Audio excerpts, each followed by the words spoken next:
ক্ষমা করা বীরত্বের লক্ষণ, দুর্বলতা নয়। বিদ্বেষ মানুষকে ভেতর থেকে পুড়িয়ে মারে। নিজেকে অন্যের সাথে তুলনা করো না, তুমি অনন্য। পরনিন্দা করা পাপ, কারণ ঈশ্বর সবার হৃদয়ে বিরাজ করেন। ধৈর্য হল সমস্ত শক্তির উৎস। বিবেক হল মানুষের শ্রেষ্ঠ শিক্ষক। ভয়কে জয় করাই বীরের ধর্ম। মিষ্টভাষী হও, কারণ কথার মাধ্যমেই মানুষের বিচার হয়। খারাপ মানুষের সঙ্গ দেওয়ার চেয়ে একা থাকা অনেক ভালো। যে দান প্রতিদানের আশা ছাড়া করা হয়, তাই হল সাত্ত্বিক দান।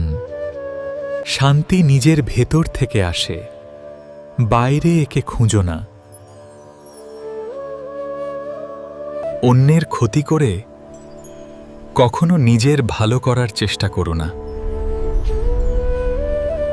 সত্যের পথ কঠিন হতে পারে, কিন্তু শেষ জয় সত্যেরই হয়।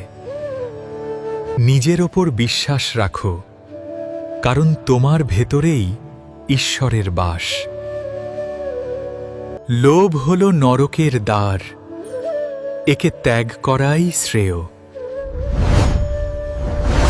সন্দেহ যার মনে বাস করে, তার জন্য ইহকাল বা পরকাল কোথাও সুখ নেই। অতীত নিয়ে অনুশোচনা করো না, ভবিষ্যৎ নিয়ে চিন্তিত হও না, বর্তমানে বাঁচো। কর্মই ধর্ম, আর নিষ্ঠাই হল ঈশ্বর লাভের পথ। বিপদকালে যে স্থির থাকে, সেই প্রকৃত জ্ঞানী। কেউ তোমার ভালো না বাসলেও তুমি সবার মঙ্গল কামনা করো। সুখ ও দুঃখ সময়ের মতো, আজ আছে তো কাল নেই। ধৈর্য ধরো। মানুষ তার বিশ্বাস দিয়ে তৈরি। সে যা বিশ্বাস করে সে ঠিক তেমনই হয়। তুমি যা করো তা ঈশ্বরের চরণে অর্পণ করো, তবেই তুমি মুক্তি পাবে। ক্রোধ থেকে সম্মোহন জন্মায়, আর সম্মোহন থেকে বুদ্ধি নাশ হয়। অহংকার মানুষকে অন্ধ করে দেয়, আর বিনয় মানুষকে মহান করে। যে মনকে জয় করেছে, মন তার শ্রেষ্ঠ বন্ধু। কিন্তু যে তা করতে ব্যর্থ হয়েছে, তার জন্য মনই সবচেয়ে বড় শত্রু। আত্মাই আত্মার বন্ধু এবং আত্মাই আত্মার শত্রু। যিনি মন জয় করেছেন, তার কাছে মনই শ্রেষ্ঠ বন্ধু। কিন্তু যিনি তা করতে ব্যর্থ, তার কাছে মনই সবচেয়ে বড় শত্রু। সাগরে যেমন নদী এসে মেশে, কিন্তু সাগর তাতে বিচলিত হয় না, সর্বদা স্থির থাকে। যেভাবে ঝড়ো বাতাস জলে একটি নৌকাকে ভাসিয়ে নিয়ে যায়, তেমনি ইন্দ্রিয়ের প্রতি আসক্তি মানুষের বুদ্ধি হরণ করতে পারে। আমি কাউকে ঘৃণা করি না এবং আমার কাছে কেউ বিশেষভাবে প্রিয় নয়, কিন্তু যারা আমাকে ভক্তি সহকারে পূজা করে তারা আমাতে থাকে এবং আমিও তাদের মধ্যে থাকি। যারা গর্ভ এবং মোহ থেকে মুক্ত, যারা আসক্তির অশুভকে জয় করেছে, যারা সর্বদা আত্মায় বাস করে। মহৎ ব্যক্তি যা করেন, সাধারণ মানুষ তাই অনুসরণ করে। মহৎ ব্যক্তি যা কিছু করেন, সাধারণ মানুষ তাই অনুসরণ করে। তিনি এক্সেম্পলারি কাজ দ্বারা যে মানদণ্ড স্থাপন করেন, সারা বিশ্ব তাই অনুসরণ করে। মহৎ ব্যক্তি যা কিছু করেন, সাধারণ মানুষ তাই অনুসরণ করে। তিনি এক্সেম্পলারি কাজ দ্বারা যে মানদণ্ড স্থাপন করেন, সারা বিশ্ব তাই অনুসরণ করে। আমি সমস্ত প্রাণীর শুরু, মধ্য এবং অন্ত।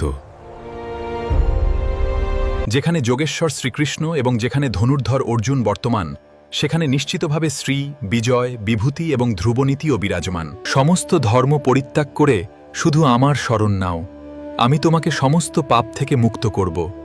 ভয় পেও না। যজ্ঞ, দান এবং তপস্যা ত্যাগ করা উচিত নয়, বরং সেগুলি পালন করা উচিত, কারণ এগুলি মহাত্মাদেরও পবিত্র করে। মানুষ শ্রদ্ধাময়, সে যেরূপ শ্রদ্ধা করে, বস্তুত সে সেই রূপ। আত্মবিনাশের নরকের তিনটি দ্বার রয়েছে: কাম, ক্রোধ এবং লোভ। অতএব এই তিনটি পরিত্যাগ করা উচিত। উদ্ধার হোক নিজের প্রচেষ্টায়। নিজেকে অবমাননা করো না। তুমিই তোমার বন্ধু, আবার তুমিই তোমার শত্রু। যিনি আমার শরণাপন্ন হন, তিনি মায়ার এই দুস্তর সাগর সহজেই অতিক্রম করতে পারেন। ভাবরে যে যিনি কোনো প্রাণীর প্রতি বিদ্বেষ পোষণ করেন না, যিনি মিত্রবৎসল ও করুণাময়, যিনি অহংকার ও আত্ম ইন্ডালজেন্স, যারা অবিচল ভক্তি সহকারে আমার উপাসনা করে, তাদেরকেই আমি শ্রেষ্ঠ যোগী মনে করি। হাজার হাজার মানুষের মধ্যে একজন সিদ্ধির জন্য চেষ্টা করতে পারে, এবং যারা চেষ্টা করে সফল হয় তাদের মধ্যে একজনও আমাকে সত্যরূপে জানে না। দেহত্যাগের সময় একজন ব্যক্তি যা চিন্তা করে তাই তারা প্রাপ্ত হয়, সেই চিন্তায় নিমগ্ন থাকে। যেরূপ বায়ুশূন্য স্থানে প্রদীপ কম্পিত হয় না, তেমনি যোগীর সংযত চিত্ত আত্মধ্যানে স্থির থাকে। যিনি মনকে জয় করেছেন তার কাছে মনই শ্রেষ্ঠ বন্ধু, কিন্তু যিনি তা করতে ব্যর্থ হয়েছেন তার কাছে মনই শ্রেষ্ঠ শত্রু হয়ে থাকবে। যিনি কর্মের মধ্যে অকর্ম এবং অকর্মের মধ্যে কর্ম দেখেন, তিনিই মানুষের মধ্যে বুদ্ধিমান। যে ব্যক্তি আধ্যাত্মিক জ্ঞানে সুপ্রতিষ্ঠিত, সে বিদ্বান ব্রাহ্মণ, গরু, হাতি, কুকুর এবং অস্পৃশ্যকে সমান চোখে দেখে। ফলাফলের প্রতি আসক্তি ত্যাগ করে তোমার কর্তব্য কর। এই সমত্বকেই যোগ বলা হয়। যিনি ইন্দ্রিয়কে বশ করেছেন এবং আকাঙ্ক্ষা থেকে মুক্ত হয়েছেন, তিনিই পরম শান্তি লাভ করেন। যার জন্ম হয়েছে তার মৃত্যু নিশ্চিত, এবং যে মারা গেছে তার জন্মও নিশ্চিত। আত্মাকে কোনো অস্ত্র দিয়ে কাটা যায় না, আগুন একে পোড়াতে পারে না, জল একে ভেজাতে পারে না, বাতাস একে শুকাতে পারে না। আত্মা যেমন শৈশব, যৌবন ও বার্ধক্যে অবিরামভাবে দেহান্তরিত হয়, তেমনি মৃত্যুর পরও আত্মা অন্য দেহে প্রবেশ করে। যেজন গর্ব ও মোহমুক্ত, আসক্তিকে জয়ী এবং আমাতে সদা যুক্ত, সেই শাশ্বত পরমপদ প্রাপ্ত হয়। ক্রোধ থেকে আসে মতিভ্রম, মতিভ্রম থেকে স্মৃতিভ্রংশ, স্মৃতিভ্রংশ হলে বুদ্ধি নাশ হয়, আর বুদ্ধি নাশ হলে মানুষ সম্পূর্ণরূপে বিনষ্ট হয়। বিষয়ের প্রতি আসক্তি থেকে কামনার জন্ম হয়, আর কামনা থেকে ক্রোধ উৎপন্ন হয়। যিনি মনকে বশ করেছেন এবং আসক্তি ও বিদ্বেষ থেকে মুক্ত, তিনি কর্ম করেও শান্তি লাভ করেন। যে ব্যক্তি সমস্ত আকাঙ্ক্ষা ত্যাগ করেছে এবং লোভ ও মিথ্যা অহংকার থেকে মুক্ত, সেই শান্তি লাভ করে। যে ব্যক্তি সমস্ত আকাঙ্ক্ষা ত্যাগ করেছে এবং লোভ ও মিথ্যা অহংকার থেকে মুক্ত, সেই শান্তি লাভ করে। বুদ্ধি হল বিচার করার ক্ষমতা, এবং স্থির প্রজ্ঞা অর্জনের জন্য উচ্চ আত্মায় মনকে নিবদ্ধ করা উচিত। কর্মই পূজা, এবং নিঃস্বার্থ সেবার মাধ্যমেই তুমি সিদ্ধি লাভ করতে পারবে। সনাতন ধর্ম বা হিন্দু শাস্ত্র অনুযায়ী ভগবান শ্রীকৃষ্ণের বা অবতার গ্রহণ সাধারণ মানুষের কর্ম নির্ভরশীল নয়। সাধারণ মানুষ তাদের বিগত জীবনের জন্মগ্রহণ করে, কিন্তু ভগবানের ক্ষেত্রে বিষয়টি ভিন্ন। ধর্ম সংস্থাপন, ধর্মের রক্ষা, পরিত্রাণায় সাধুনাম বিনাশায় চ দুষ্কৃতাম। এর অর্থ হল সামায় সাধুনাম বিনাশায় চ দুষ্কৃতাম, দুষ্কৃতিকারীদের বিনাশ করতে, এবং ধর্মকে পুনরায় পুনরায় তিনি যুগে যুগে আবগে যুগে। সনাতন ধর্ম আসুরিক শক্তির বিনাশ। যখন পৃথিবীতে অধর্ম বেড়ে যায়, যেমন কংস, জরাসন্ধ, শিশুপাল, সাধারণ মানুষে শিশুপাল ভারসাম্য বজায় রাখতে তিনি দেহ ধারণ করেন। ইচ্ছা শক্তি, স্বেচ্ছা। মানুষ যেমন প্রকৃতির গুণের সত্য রজ দ্বারা বাধ্য হয়ে জন্ম নন, তিনি অজরহিত হয়েও তার নিজস্ব ইত্যে আবির্ভরশীল। সার কথা, শ্রীকৃষ্ণের পুনর্জন্ম বা অবতার গ্রহণ কোনো বাধ্যবাধকতা নয়, বরং এটি করুণা, ন্যায় বিচার এবং সৃষ্টির শৃঙ্খলা বজায় রাখার একটি দিব্যবিধান। আসুরিক শক্তির বিনাশ। যখন পৃথিবীতে অধর্ম বেড়ে যায়, যেমন কংস, জরাসন্ধ, শিশুপাল, সাধারণ মানুষে শিশুপাল ভারসাম্য বজায় রাখতে তিনি দেহ ধারণ করেন। ইচ্ছা শক্তি, স্বেচ্ছা। মানুষ যেমন প্রকৃতির গুণের সত্য রজ দ্বারা বাধ্য হয়ে জন্ম নন, তিনি অজরহিত হয়েও তার নিজস্ব ইত্যে আবির্ভরশীল। সার কথা, শ্রীকৃষ্ণের পুনর্জন্ম বা অবতার গ্রহণ কোনো বাধ্যবাধকতা নয়, বরং এটি করুণা, ন্যায় বিচার এবং সৃষ্টির শৃঙ্খলা বজায় রাখার একটি দিব্যবিধান। আসুরিক শক্তির বিনাশ। সনাতন ধর্ম বা হিন্দু শাস্ত্র অনুযায়ী ভগবান শ্রীকৃষ্ণের বা অবতার গ্রহণ সাধারণ মানুষের কর্ম নির্ভরশীল নয়। সাধারণ মানুষ তাদের বিগত জীবনের জন্মগ্রহণ করে, কিন্তু ভগবানের ক্ষেত্রে বিষয়টি ভিন্ন। ধর্ম সংস্থাপন ধর্মের রক্ষা, পরিত্রাণায় সাধুনাম বিনাশায় চ দুষ্কৃতাম। এর অর্থ হল সামায় সাধুনাম বিনাশায় চ দুষ্কৃতাম, দুষ্কৃতিকারীদের বিনাশ করতে এবং ধর্মকে পুনরায় পুনরায় তিনি যুগে যুগে আবগে যুগে।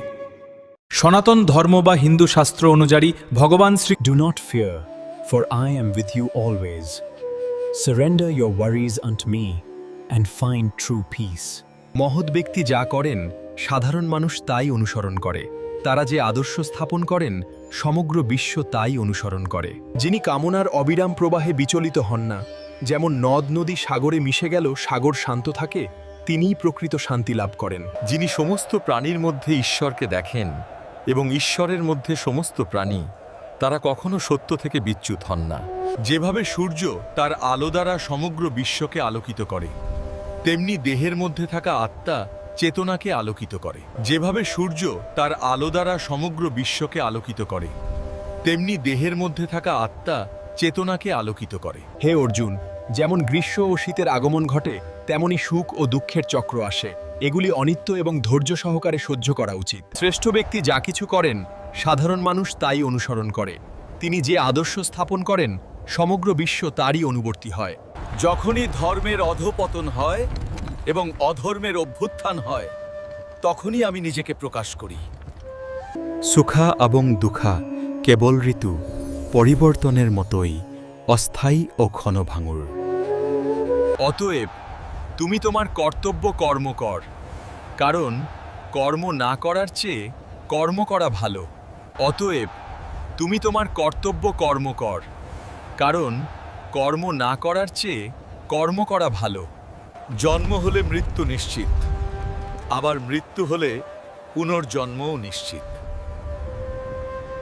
আত্মাকে কোনো অস্ত্র কাটতে পারে না, আগুন পোড়াতে পারে না, বাতাস শুকাতে পারে না, জল ভেজাতে পারে না। যথা মনুষ্য জীর্ণ বস্ত্র পরিত্যাগ করিয়া নূতন বস্ত্র পরিধান করে, তেমনি জীবাত্মা জীর্ণ শরীর ত্যাগ করিয়া নূতন শরীর গ্রহণ করে। এই আত্মা কখনো জন্মায় না বা কখনো মারাও যায় না। যে আমাকে শরণাগত হয়, আমি তাকে সমস্ত পাপ হইতে মুক্তি দান করি। তুমি ভয় পেও না। যে ব্যক্তি মৃত্যুর সময় ঈশ্বরকে স্মরণ করে, সে ঐশ্বরিক অবস্থা লাভ করে। যে ব্যক্তি প্রতিটি সত্তার মধ্যে একই ডিভাইন সত্তা দেখতে পায়, সে সুপ্রিম অবস্থা লাভ করে। মনুষ্য বিশ্বাস দ্বারা গঠিত। তুমি যেমন বিশ্বাস করো তেমনই তুমি হবে। যা আজ তোমার, গতকাল অন্য কারো ছিল এবং আগামীকাল অন্য কারো হবে। পরিবর্তন হলো এই জগতের নিয়ম।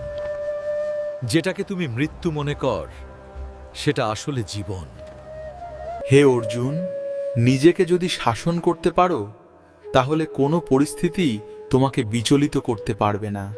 হে অর্জুন, এই পৃথিবীতে সত্যই একমাত্র অবিনশ্বর বস্তু। একে কখনো ধ্বংস করা যায় না।